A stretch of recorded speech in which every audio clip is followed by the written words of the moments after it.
Good afternoon, folks. My name is Frank McCarthy, the Head of Networks and Strategy at Emerging Markets Intelligence and Research, better known as EMIR in the region. You're very welcome to this afternoon session, and I hope you're enjoying the advisory council so far, making the most of the market intelligence, the government insights, and of course, the virtual networking with your peers.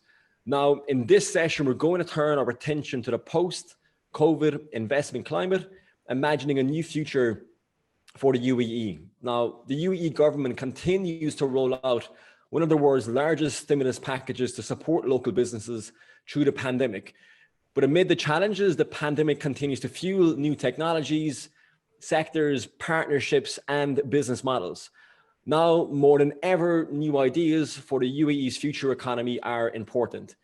Now, if we look back in time on the UAE's development, the UAE economy was initially built on pearl fishing until the Japanese introduced artificial pearls. Then Abu Dhabi discovered oil, and then the 1985 hub strategy turned the UAE's model into energy, moving people with Emirates and Etihad Airlines, moving things, Jebel Ali Free Zone in Dubai and Qasad Port in Abu Dhabi, and moving money between East and West with the IFC. And now we seem to be reaching the upper end of that model. So what's the next chapter of development for the UAE, and what does the future of the UAE look like? For this insight-packed panel discussion, I'm delighted to say that we have 5 of the brightest minds in the region here with us today. We have His Excellency Khalfan bin Houl, the CEO of Dubai Future Foundation, His Excellency Dr. Tariq bin Hindi, Director General of Abu Dhabi Investment Office. We have Neil Petch, of course, the Chairman our Virtue Zone. We have Mark Beer, OBE. Mark has so many impressive titles, it's difficult for me to choose one, but he's a chairman of the Metis Institute, a member of the Expert Network for the World Economic Forum, a visiting professor at Shanghai University, and a visiting fellow at Oxford University. The list goes on. And I'm also delighted to introduce Xavier Anglada, the Managing Director, Strategy and Consulting Lead for Accenture Middle East. Now, I'm keen to get to business and start picking their brains, but before I do, I want to remind everybody in the virtual audience that this is an interactive session. So please get involved through the EMIR app. You can ask questions to our panelists to help shape the conversation and also help shape the insights we're going to be sharing with the government after today's conference. We will also be pushing questions in the chat function on the top right of your screen, so please feel free to engage and add your thoughts. So the first question we're going to push now is, what sectors should the UAE's post-COVID economy focus on? Please engage, put your thoughts in, so it will really help spur on our conversation this afternoon. Now, for us to begin and deep dive into this topic, I would like to bring in His Excellency Khalfan bin Houl, the CEO of Dubai Future Foundation, an organization that is literally shaping the future of Dubai. Khalfan, you're always thinking about the future. And in our September meeting for the Advisory Council, we were talking about the fourth industrial revolution: AI, quantum computing, blockchain, 3D printing, all the new tech that is shaping the new wave of development. With all of this in mind, what should the UAE's post-COVID economy focus on? Thank you very much, Frank. First of all, good to be here with you. I'd like to thank the Advisory Council, my friend Trevor, and everyone else behind this amazing setup. It's my second time, and as much as this is a virtual session, the look and feel and the interaction is always unique. So thanks to them, and I'm honored to be with my fellow panelists here. Mark, good to see you again. Tariq, lovely to see you, and lovely to meet the rest of the panelists. I'll try to leave my answers as short as possible because I know we have a small session with amazing panelists, so I'll try to be very efficient with them. But again, Frank, you've started your introduction with basically the pitch of Dubai Future Foundation. We try to sometimes get people to realize the speed of growth in this country, that in less than 50 years old, we were actually depending on a single source of income in oil, and prior to that, it was pearl trading, like you've mentioned.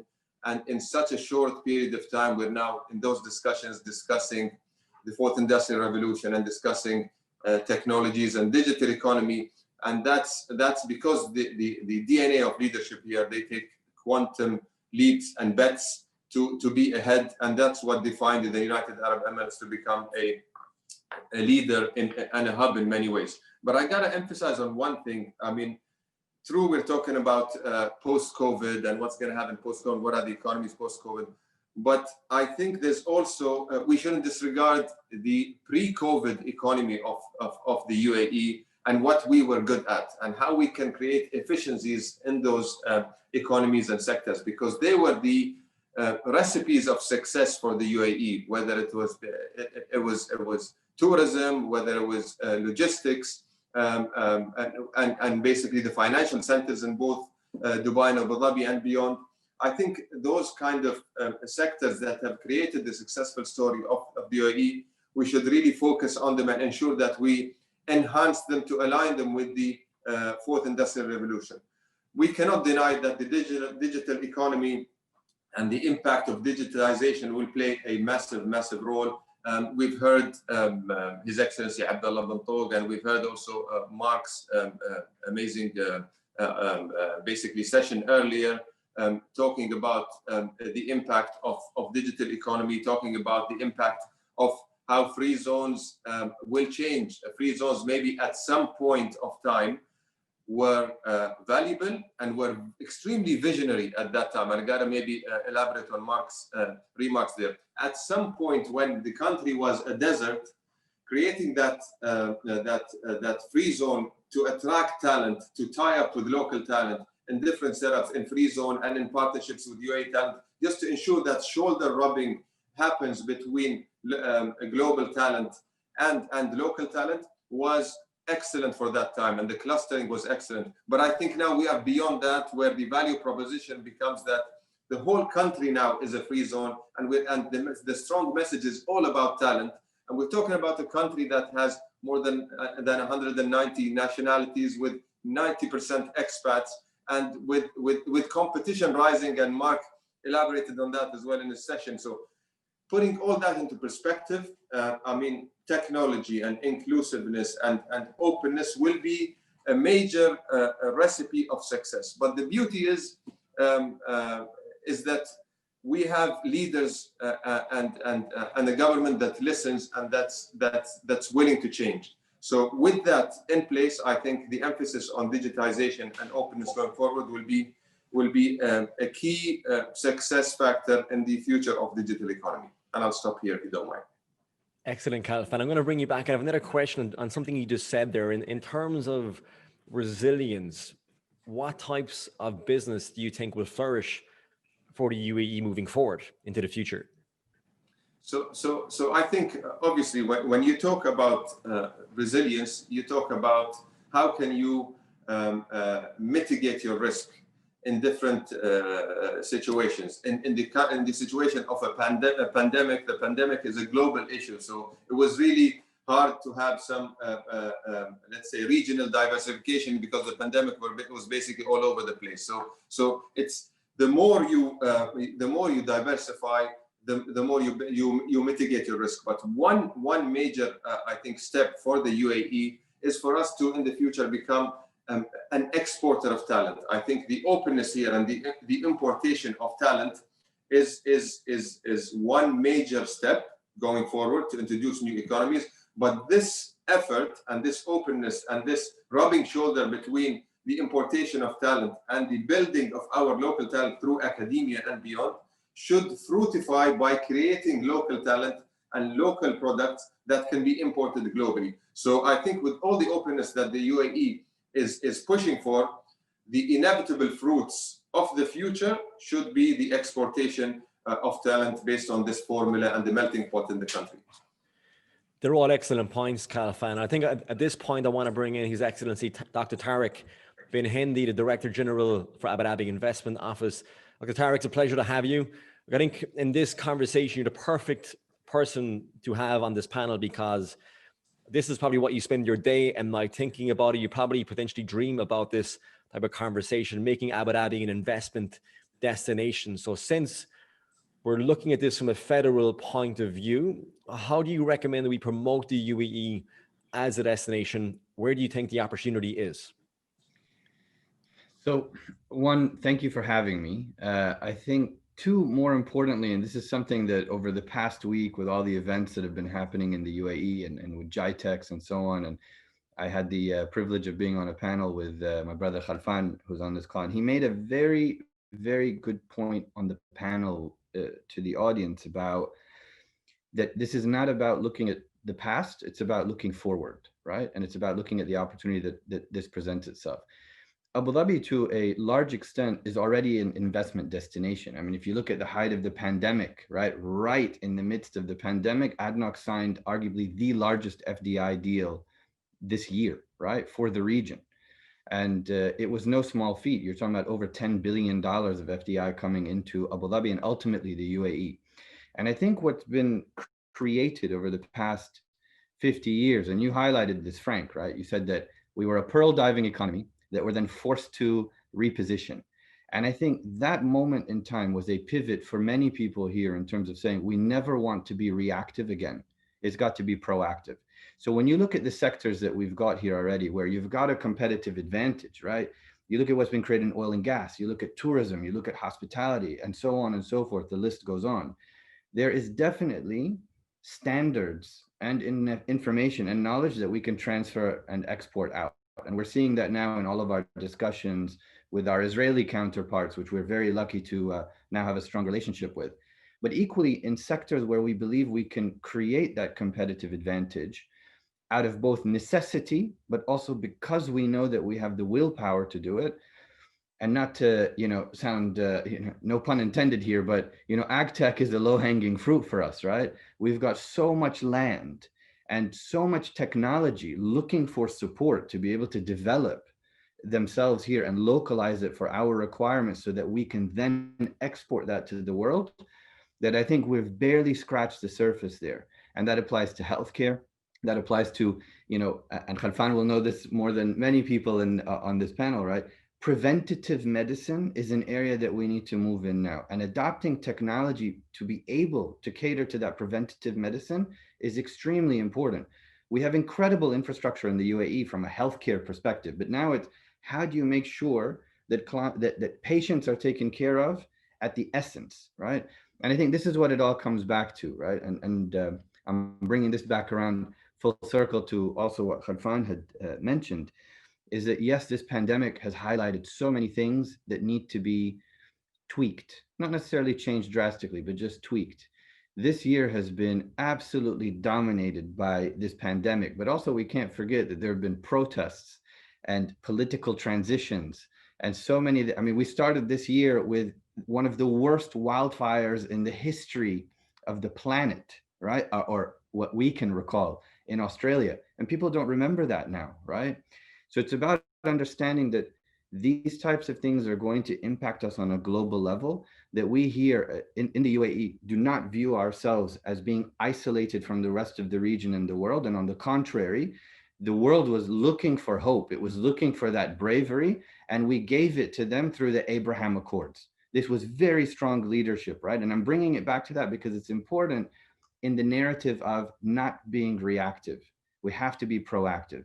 So the sectors are there. We believe that every emirate has the benefit of being involved in some of these sectors at longer periods and more investment time. But we know that in Abu Dhabi, that everything that we do is to complement what everyone is trying to accomplish in the UAE. So this is not just about Abu Dhabi or Dubai or anyone else. It all feeds up into this strategic federal initiative that we're launching. And Khalfan and I are going to be working very closely with each other now in terms of entrepreneurship, innovation, all of that. And, people look at us and at the beginning of this year are going, oh yeah, those are nice things to have. And you guys have a very good pitch, right? Now we've actually shown in the UAE that this is real.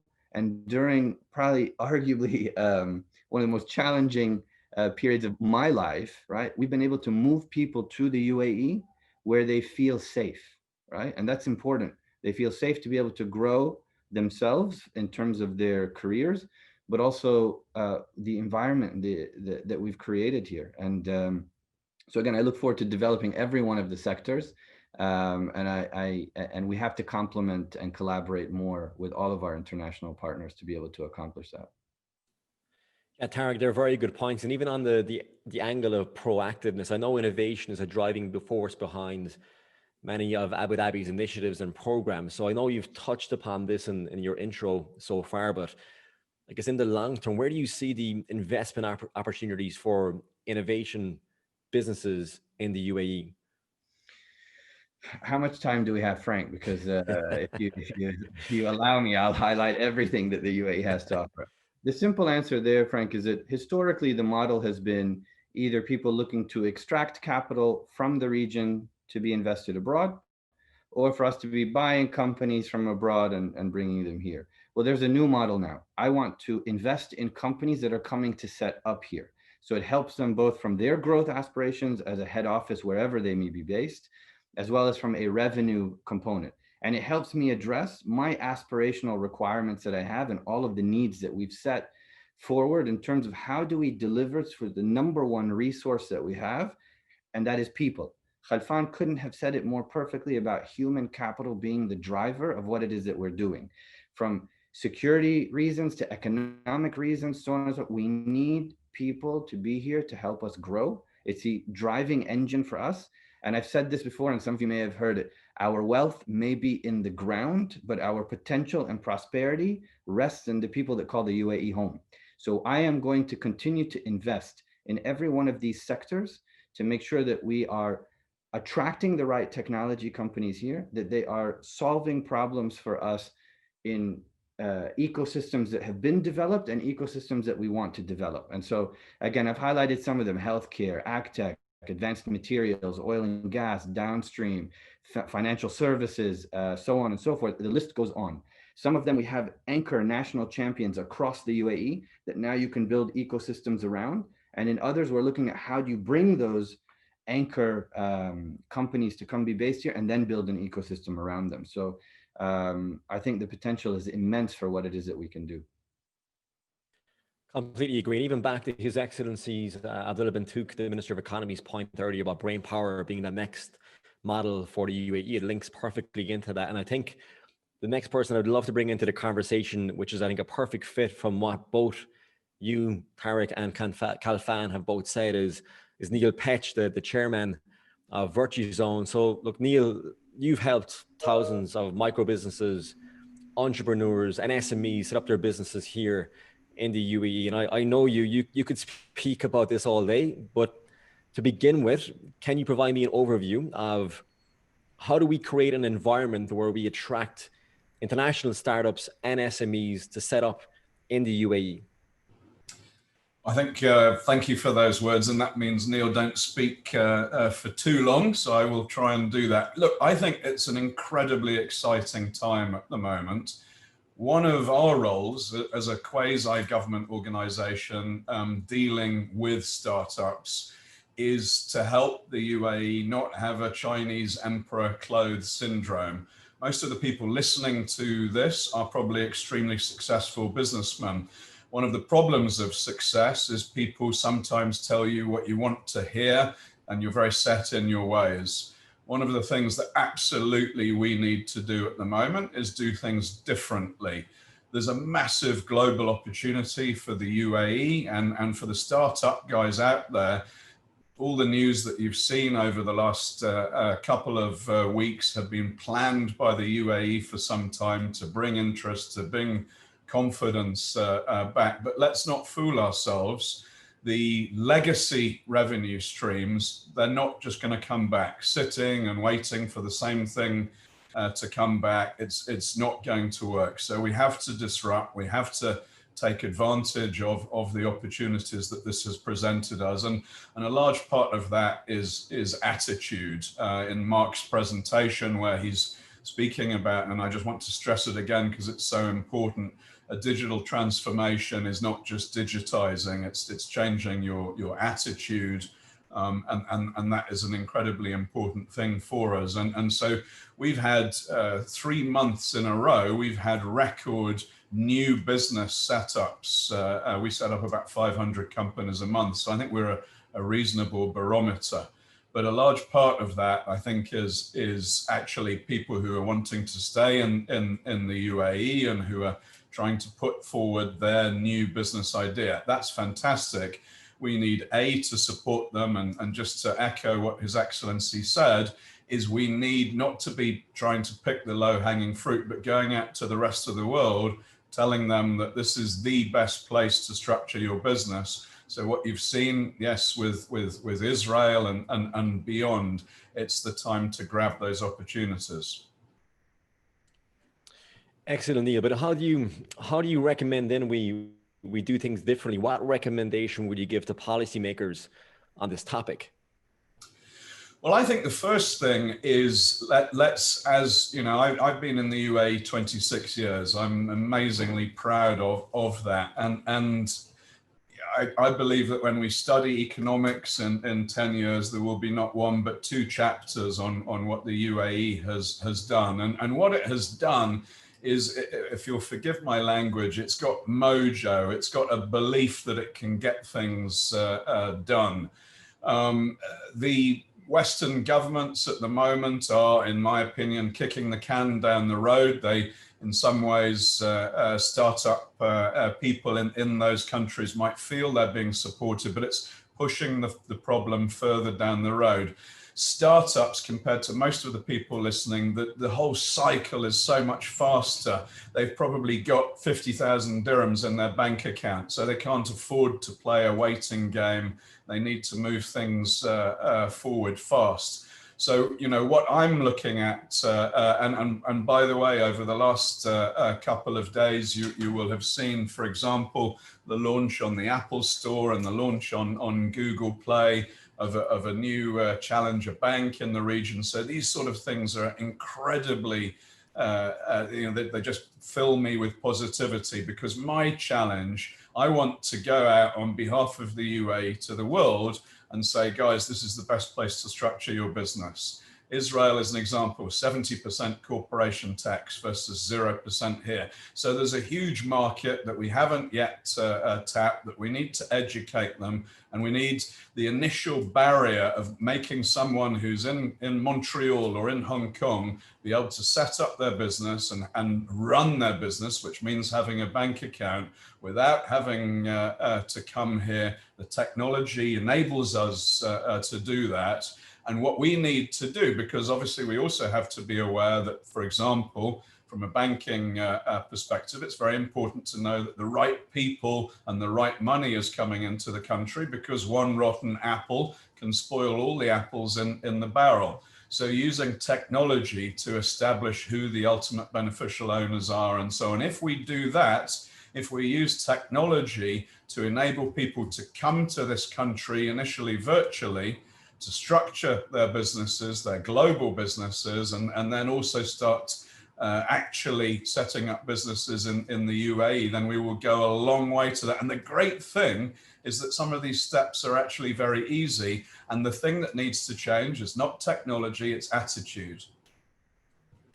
Neil, very good. I think we can deep dive into this a bit more later on in the conversation, but just at this point, I want to bring in Mark Beer, the chairman of the Metis Institute. Look, Mark, like most of us in the UAE will recognize you in terms of shaping the DIFC courts and helping to turn it into an internationally recognized center that it is today. So you know the UAE intimately, and you've helped shape in ways its development. I know you're also a futurist of sorts in helping the regulatory environment in Dubai develop. So with all that in mind, in what ways do you see the UAE poised to emerge in a positive position in a COVID recovery? Well, thank you very much for that kind introduction. And it's impossible to follow Kalfan, Tariq and Neil. But what I will do, if I may, is just pick up on a few things. We spoke about the hub model, and as if it stopped there, as if innovation stopped in 85 with the hub model. Of course it didn't. In 2004, we moved to the home model, from hub model to home model. And that's when it began, the talent development, the domestic development, the creating an environment. And that home model had three components. If we look at Dubai, there was education with the quite brilliant Dr. Abdullah Karam, probably one of the leading education regulators in the world in the KHDA 2004. You had the Dubai Healthcare Authority set up about the same time. Again, brilliant leadership in making Dubai a safe environment from a health point of view. And then look at the incredible work of the Dubai Legal Affairs Department, of the Dubai Police, and of the DIFC in creating a safe environment. And I'm sure the same in Abu Dhabi, but what you're looking at is that home environment. Healthy, educated, safe. That's 2004. And I mention that because Kalfan, when you spoke about the export of goods, services and talent, it was Dr. Abdullah many years ago at a lunch when I chaired the British Business Group. And someone asked him, Doctor, you must be so proud of all of these famous schools coming and open up in Dubai. And he said, well, I am very proud that all of these schools want to come to Dubai. But he said, my proudest moment will be when a Dubai school opens in London. And so there's been a vision for a very long time about creating a world center of expertise from which the world can learn. And that's where we are, because COVID for the UAE has been, to my mind, a housekeeping exercise. It's allowed the leadership to say, how do we get to Singapore? What do we need to do? What do we need to change? What does the world criticize us for? What could we improve to get to a level playing field with a market like Singapore? And it's done a fantastic job in a short period of time in all of the changes that it's made to get there. But the Minister of Trade and Investment for the UK once met the UAE Prime Minister, and they had a conversation about the long history between the UAE and the UK.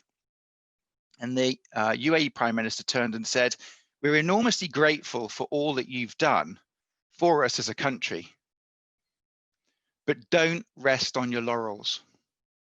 China wants our business, Korea wants our business, lots of places want our business. Don't rest on your laurels. And this is the UAE's opportunity now. It's at a par with the leaders in the world, but this is a slingshot now. This is the opportunity to slingshot way ahead of Singapore and elsewhere. And as Neil said, you know, it's so difficult sometimes, especially when you're in Dubai, to present an alternative. But this is my 3-level alternative for Dubai and the UAE to slingshot ahead of all global competition. Number one, the leading passport in the world is the UAE. UAE citizens can travel freely to more countries than any other citizen in the world. Why can't a UAE business operate in more countries than any other business in the world? Why are we limiting our licenses to a small geography of a zone or an emirate or a UAE? Why can't we have a GCC license headquartered in Dubai? Why can't Dubai and the UAE become a global licensing regime? People say it's not possible, but they said it wasn't possible when the Ministry of Foreign Affairs started doing the passporting work. And it's now the #1 in the world. So number one, a global license, not a free zone license. Number two, a global banking product from the UAE, homegrown banking product that offers global accessibility to financial services to people operating from the UAE. So we don't think at an emirate level, we don't think at a UAE level, we think at a global level, global true e-banking. And perhaps the most adventurous to my mind is we need a dirham-backed currency, cryptocurrency, stable coin. The Chinese are doing it with DCEP. The Americans are doing it, perhaps not very well to my view, with Libra. But why doesn't the UAE have a dirham-denominated stable coin? Because then we've got the trifecta. Then we've got a global license with the ability to transact and the ability to pay. And that takes Dubai, if I may say, Doctor, as you're saying, it's not about everything coming in, but then it's everything from the UAE going out, and it becomes a global, truly a global hub. So I hope, Frank, that answers your question. Mark, it does to begin with. But again, in terms of globalization, if we look at, say, in terms of the trend towards regionalization, how can the UAE win? What reforms, incentives, changes to the cost of doing business are necessary from your perspective here? Well, the hardest thing is making money from a digital economy, right? Because no one's worked out how to do it yet. We know how to make money from real estate. We know how to make money from licensing, but how do you make money from a digital economy?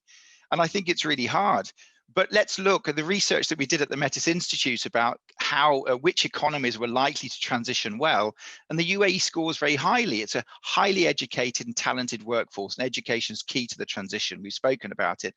Tariq and Kalfan have spoken about it. So highly educated workforce, and it's continually refreshing itself in the UAE to get the best talent that it possibly can. It also has a flexible workforce. It doesn't matter in the UAE if they transition through 20% of the workforce because there's a new skill required. It has built an economy that allows it to do that. So it's got flexibility of workforce. It doesn't have strong unions. It doesn't have strong lobby groups, except in the banking sector, a very powerful lobby group. And perhaps that explains why the banking sector perhaps isn't as advanced as many other areas in the UAE. But it doesn't have strong lobby groups holding back innovation, trying to maintain the status quo to maintain profitability. So for many reasons, the UAE is the perfect place in the world to transition and to make money out of it. And I think if I can just finish on this, we've spoken so much about flexibility, 5 economic transitions in 70 years. This is unheard of. Most societies manage 1 in 70 years, 5 economic transitions in 70 years. So flexibility, we know. Innovation, we know. Entrepreneurial spirit, we know. But at its core, and the reason we think the UAE is perfectly positioned to be the leader in a digital economy, is leadership. The UAE has some of the best leadership at every level. As we've spoken about, we know Khalfan and Tariq are fantastic, but look at the other leaders that the country has at all levels. Which country in the world implemented a digital procurement platform back in the 90s? Sheikh Lubna Al Qasimi in Dubai at the behest of the Prime Minister and ruler of Dubai. So people have been thinking about this a long time, and the UAE has positioned itself way ahead already. It's now cleaned house. It's now ready to open to the world, to overcome its detractors, to get ready for the future.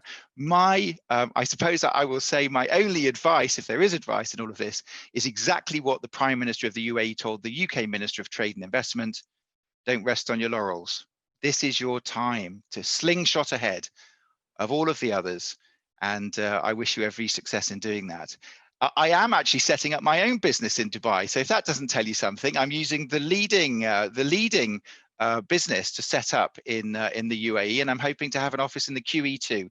So if that isn't a good indicator of investment back into the UAE, I don't know what is. And Neil, thank you very much for all your help with that.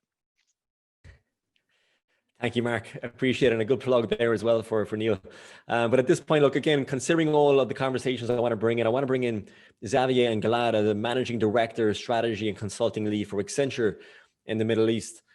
Xavier, look, you advise some of the biggest public and private sector organizations across the Middle East. So what advice would you give to the UAE government? What's Accenture's take on this? Where is the next steps for the UAE? Yes, thank you. And first, thanks for having us here. Really delighted to be in this amazing panel. So one of the things we're seeing is that we are in completely unprecedented times. And as such, while companies and states require, let's say, predictability to be able to deliver on growth expectations and so on. So the situation we are in is completely unheard of before in terms of uncertainty. And then what we were calling forecasting, now we're calling it about backcasting. So we need to set the previous scenarios about how the things will turn. What are the key industries that will really crack the code and will be successful here? Identify what do we need to do to bring them here. And we've talked about regulation, we've talked about incentivizing startups, putting money to work on this, education at the core. All this is very relevant.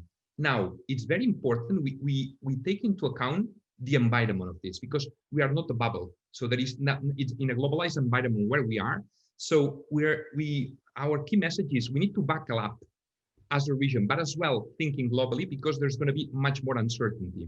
So the downturn we are will continue to be deep over this year and next year as well, right? So and the uncertainty to bring this downturn back into growth is still high. So there's a lot of momentum and different scenarios on epidemiology. So what we need to do is look at areas where we really can lead ahead. So what we tell our clients is really focus on your core business, apply at scale the transformation. And I think we earlier discussed about digital transforming the core.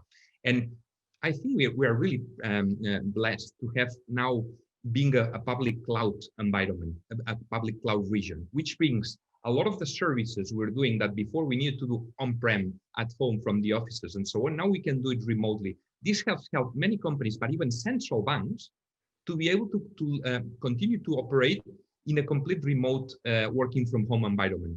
And this is a journey that started, but is not yet finished. There's a lot to happen on this.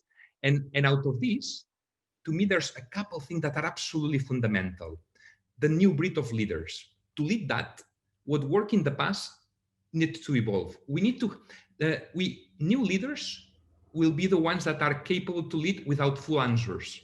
So there's no more, let's grow anyway. So you need to understand that time is of the essence, and the leaders didn't have all the answers these days when they had to take some decisions about what to turn their. So you need a DNA in the leadership team. You need being able to juggle between scenarios of growth about decisions. You need it to be digital at the core. And if you were not making strong decisions about things you were prioritizing, of course, what we call it home is where the office is. So the working from home environment that we all have getting used to is the new way of thinking. And there's not going to be a full-fledged back into where we were before, right? So, and new leaders need to be ready for a next wave and a COVID 2.0. What should be so the scenario planning needs to be absolutely much more at the core of the strategy thinking, right? And these leaders will come out of new skill sets. Things that before were not the main, because our leadership, even our education system, was taught on the back of an industrial revolution approach where you needed certain type of skills. Today, you need digitization, you need AI, you need all these type of skills requires that a lot of roles will be automated. You will need new roles on the place, and to augment the type of roles that you were before doing physically. So it means that you need new skills such as creative thinking, complex cognitive things, and the education is not catered. So we need really a new environment on education. And we published a recent report about education together with the Arab Youth Center about how education will be fundamentally transformed. And you see some of our leading education environment here in the UAE, homegrown here and expanded globally. They are developing a completely new environment instead of a physical education environment to an ed tech environment that multiplies the capability and the reach of this, right? So then the so what on this is the discussion we're having to our leaders in the big large corporates is you need to be ready to reskill completely your team to be able to make complete different new type of decisions and to be able to drive the company in an environment that's going to be first different, much more competitive, and will be much more selective on who wins and who loses, right? So that's why I think the big conclusion here is change, reinvention is the core, and the UAE, as Mark expressed before, the 5 reinventions. So it's really the benchmark of this. So we need to leverage from the leadership mindset to how it's been executed as the best way to do it. It's here, right? So we need to use this as a playground for this to evolve in the future. Excellent, Xavi. And I want to just, I guess, use exactly what you're saying there to move into a trend of conversation around regionalization and how the UAE can win. And I know Mark touched upon this earlier, but if you were a policymaker here in the UAE, again, what reforms, what incentives and changes to the cost of doing business are necessary to allow this development to happen? No, in many dimensions. Let me take the education only. And I was having this discussion with one of the co-founders of Singularity University. He said, well, Singularity was created and we change all the programmatic on our programs every 3 to 6 months. But education regulation only allows to approve new systems and new ways of training our future leaders with 2-3 years timeframes. There is a significant agility mindset that needs to be brought into education environment, because the reality is that the type of technologies that are affecting are accelerating, and there's never going to be a day where evolution goes as slow as today. Tomorrow is going to be faster, because these are exponential technologies that affect fundamentally every aspect of our life, right? So then with this, the new skills and the way we approach the reskilling of the workers and the future generations need to be fundamentally evolving, right? The same way banking sector with fintech, edtech, and regtech had to change in the cast of 2008 crisis. Education is going to be one of the more fundamental areas that will require a new set of regulation, new set of approval. If we lead that, we are bound to keep all what we've done here and bring schools and education systems outside, because we will have led this. And this is very difficult to be done in much larger environments or countries. I think UAE has a very a special environment to crack the code on this. Excellent, Xavier. And the reason why, like at this point, I see on our panel here, there's huge amounts of questions being and input being given by the audience. So I want to just feed another question to the audience that I'm going to now get our panelists discussing is, as an audience member, in your opinion, what reforms, what incentives and changes are necessary to lowering the cost of business in the UAE? So in your opinion, what reforms, incentives and changes are necessary to lowering the cost of business in the UAE? In a moment, my colleague Alan will push that question out. But if you're listening, please give us your input, and we'll use this obviously in our report that we give to the government after this. But Neil, don't think about lowering the cost. Think about enhancing the value.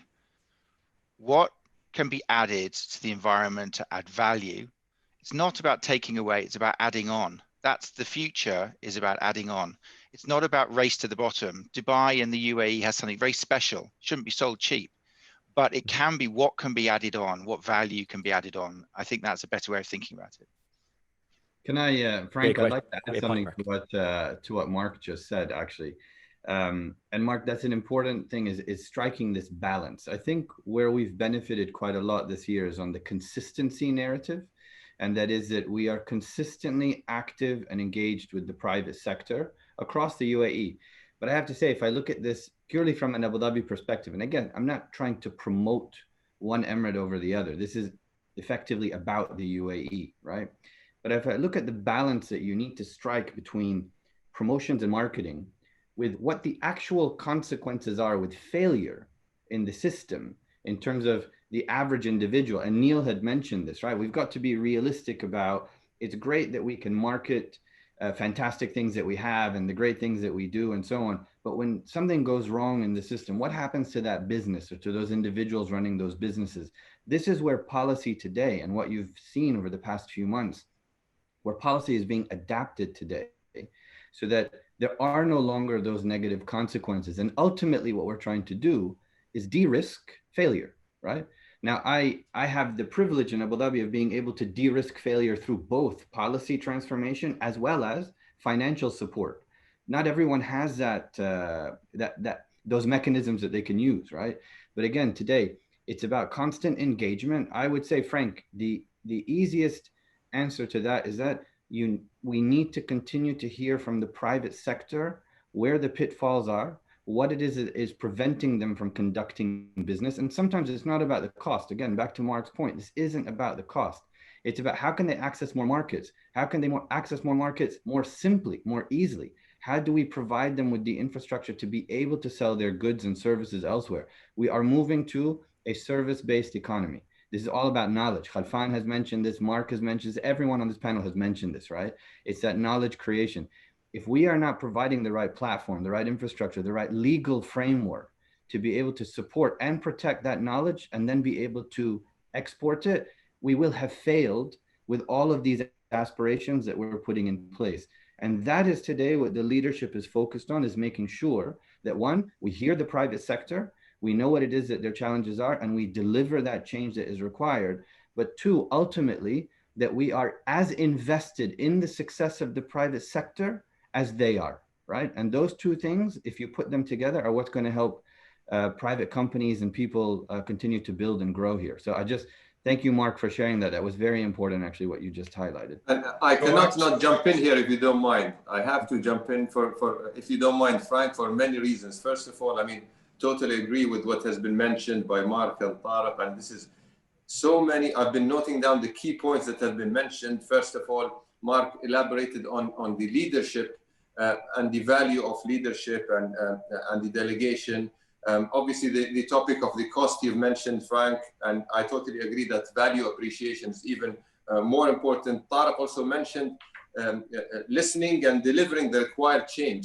So I think I want to share with you guys a story, if you don't mind. I was honored maybe a month ago to visit the Crown Prince at his sports complex, and the idea of that visit was for us to gather with all the entrepreneurs, expats mainly, not UAE nationals, that have given to the ecosystem. We're talking about the likes of the founder of Kareem, the founder of Soup.com, the prominent local venture capitalists, the Wandas, the Beckos. So basically it was around a bunch of 30 to 50 individuals, men and women in funds and VCs and entrepreneurs that have created an impact to the innovation ecosystem. And that was the whole purpose was for the Crown Prince to take them on a cycling tour and have a chat with them. And you know how of a sports avid he is, and so combining innovation in the future, and he is the future with sports, it becomes an amazing gathering. So we go in there and we arrive. I get to meet the Crown Prince. We have an amazing chat, and then the entrepreneurs and everyone starts arriving. And prior to that, my connection with those entrepreneurs was ongoing through many councils. We have the Dubai Future Councils, where there's 15 members on the council that I oversee. I have Magnus from Kareem, I have Fadi from Wanda, I have Danny from Beko, and I have academia and the private sector and the entrepreneurs and the government all sitting in one room discussing how can we create the most vibrant innovation ecosystem. We talk about cost, we talk about financing, different financing methods, what's the government role in creating a developmental fund, how can it complement the funding gaps of the VC ecosystem, direct versus the fund of funds, matching schemes, and you name it. And even what Tariq had mentioned earlier, investing in startups with synergies to the region to help them grow. So all those things have been discussed, including cost, what you have mentioned, Frank. So once they all huddled up, was ready for His Highness to meet them, I went to meet him, and then we went to the entrepreneurs. And I promise you guys, he only said one thing that inspired. It was one sentence, which was more than enough for them. He went to them and he held them. He said, guys, we're here to cycle and have fun, but I just want to tell you one thing. He said, everything can be changed. And it ended there. And then once we did the cycling and left, everyone started calling me and they said, this is this is beyond music to our ears, because what he's telling us is that we're listening and we're agile, and if funding can be there from the private sector and the government, but if the government is listening and willing to change regulations in favor of innovation at that level, this is a bottleneck in any other government that is hard to move. More than any other thing, financing is there, VCs are there. Obviously, we're an emerging market here, but it's growing. We are the highest in comparable to the region when it comes to VC deployment as a percentage of GDP and the number of transactions and exits. We still have much more room to grow, but we're getting there. But when he says that, he sends the message that there's will to change, and Tariq had said, listen and deliver the required change. So what I'm trying to say is that there's, and to Mark's point about leadership, and I think everyone had mentioned it. So listening and willing to change had come from top, and the change can happen. So I think the whole message from this story is that leadership are here, leadership are behind us, and I think this is one value that really can create change in the region. Frank, if I may, I'd like to speak on behalf of literally thousands of startup companies. We've had as talking about leadership, and leadership is perhaps two things. It's listening, and then it's acting, and it's acting quickly. And the UAE is sitting on a golden opportunity because it does both of those things. Actually, this EMIR Council is a really good example of that. I was having lunch with a customer yesterday, And I'm going to talk about an industry outside of mine to set the example. He has been a customer. He's had a company in the UAE for 6 years. He runs his private family wealth out of Geneva, but was seeking to move it here. And he was complaining to me. He was saying that his child goes to a very prominent school here in the UAE, and that school has not diminished its fees by one fil. That is an example, in my humble opinion, of where government can listen and can oblige institutions to set standards and to lead the way. That institution had the opportunity. They don't spend so much money on electricity, their swimming pool is shut, etc., etc. People need to be accountable. And if I bring that back to my industry, you'll see a situation where protectionism does not work. Trump has tried it, it doesn't work. And we're sitting on a golden opportunity. The UAE is the best place to structure your company in the world. And we have removed some of those hurdles. A little while ago, last week, people might think, oh, I don't want to do that because the 51% of the company might be owned by a local and they may have heard stories about it. That's been removed. Brilliant work by the UAE. Did you know how much it costs to set up a BVI, which is perhaps one of the most common structures used globally to run your company? It costs $600. In Oman, it costs $600 to set up a functioning BVI. Here it costs about $2,000 because of attestation fees. Those attestation fees, no doubt, deliver a huge amount of revenue to a coffer somewhere. That's a legacy way of achieving revenue. What we need to do is open up to the world, is allow people to move from our jurisdictions to theirs, so that if they've had a company here for 10 years and it moves to Mauritius, it's still a 10-year-old company. That's confidence, because we've got the best place to structure your company, as I said. I was talking to someone the other day, they're an employee, they have a mother in Estonia, and they use Revolut to transfer money from the UAE. They load a Revolut card from their local bank here and send the money to Estonia. That's a transaction fee that the UAE is losing out of because, I'm afraid to say, it's been slightly protectionist in its banking, perhaps for good reasons. So these are the sort of things that we need to take this opportunity. On behalf of those companies out there, because I'm getting a lot of messages, thank you, EMIR. A load of people are coming in saying, you know, come on, support us. Lobby groups traditionally for the startup sector are not there. And here we do get listened to. So, you know, I'm invigorated by this. I thought you were a free marketeer, Neil. I don't like the idea of government setting fees or forcing companies to lower their costs. That runs a little bit against the grain, but I totally hear you on the value, right? What's the value of attestation nowadays? Zero, because actually you can plug into a foreign registry and get authentication for free. There's no need for it. I did want to pick up though, Kalfan, on what you're saying about the Crown Prince, because this is something that his dad did for many years, 2008, 2009, if you remember, the councils that he personally called. And his dad did before him in the Majlis on the Creek. But I think what most people nowadays forget is where it all started, probably with the greatest listener of all time, with Zayed, who founded the country, who brought a country together. And really, I think is underrated. I don't think the world knows just how special he was, but that style of leadership through listening, careful analysis, determining the right way forward, and then implementing and make sure it gets implemented. It started back in the 60s. And I did want to acknowledge that because he really is not just the founder of a nation, but the founder of a way of leadership.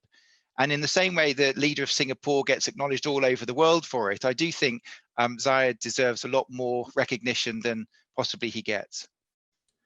Mark, I'm just going to step in here. I'm just conscious of time. We've about 6 minutes and I'm mindful of your time as well as speakers. So I want to just find a way to summarize and wrap up everything we've discussed. I can't believe we've actually gone through 54 minutes already. It's astounding.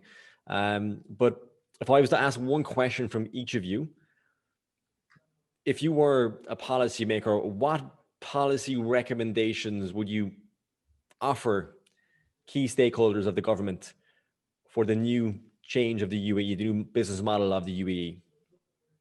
So Tarek, I guess you're unmuted, so I'll offer you the first part, please. I don't want to give anything away, but there are a lot of policies that are being reviewed right now, Frank. I think a better answer to that question is, how can I get the maximum amount of feedback from the private sector and from the community that lives in the UAE so that I can make an informed decision on policy? And I don't want to go through some sort of, rant here, but Neil brings up a good point, and that is about the cost of things, right? But what is the right cost?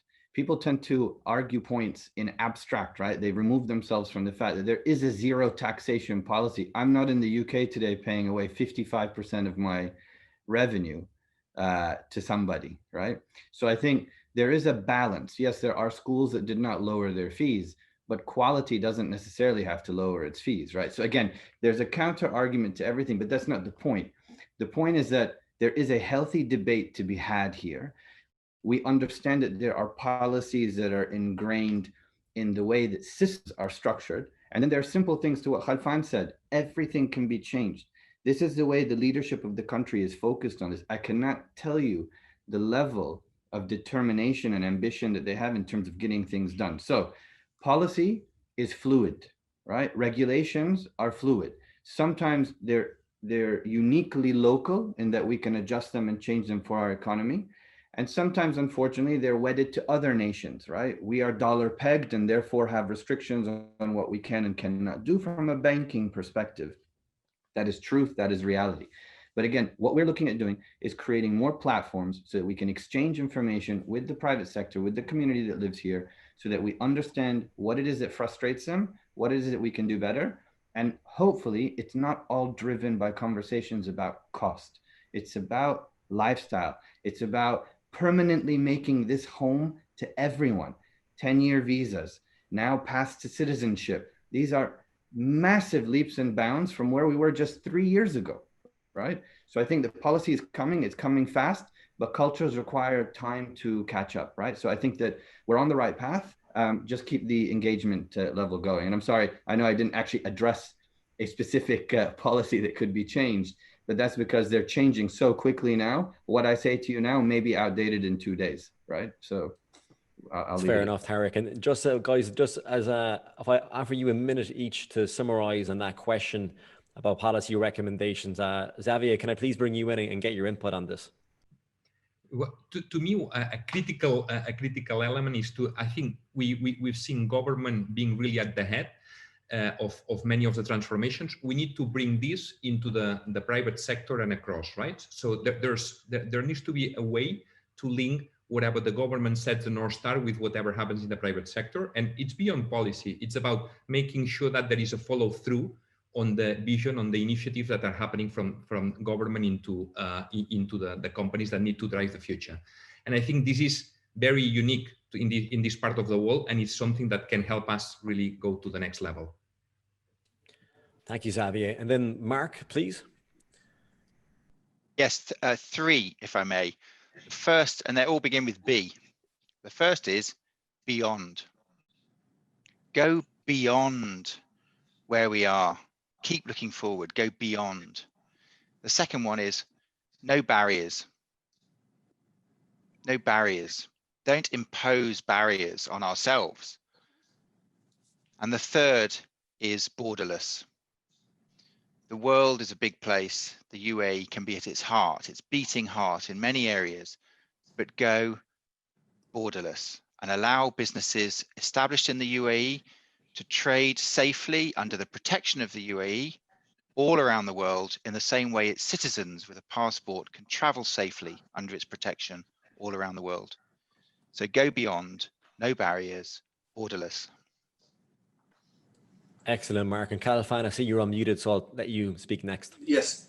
I mean, I cannot agree more with the borderless part. I think it's how agile the government becomes in the future is what's going to make us succeed. The market is no longer a market that's focused on one country or one city or one region. Right now, the market is the whole world. So how can we create that seamless connection with the world, transactions, travel, everything, and the world becomes your platform. So any policy driven to make that happen will make you more successful. And I think I'll use my last 30 seconds to say that we at Dubai Future Foundation, in partnership with Abu Dhabi through Hub 71, that connects with Area 2071, we both oversee something called the Regulations Lab.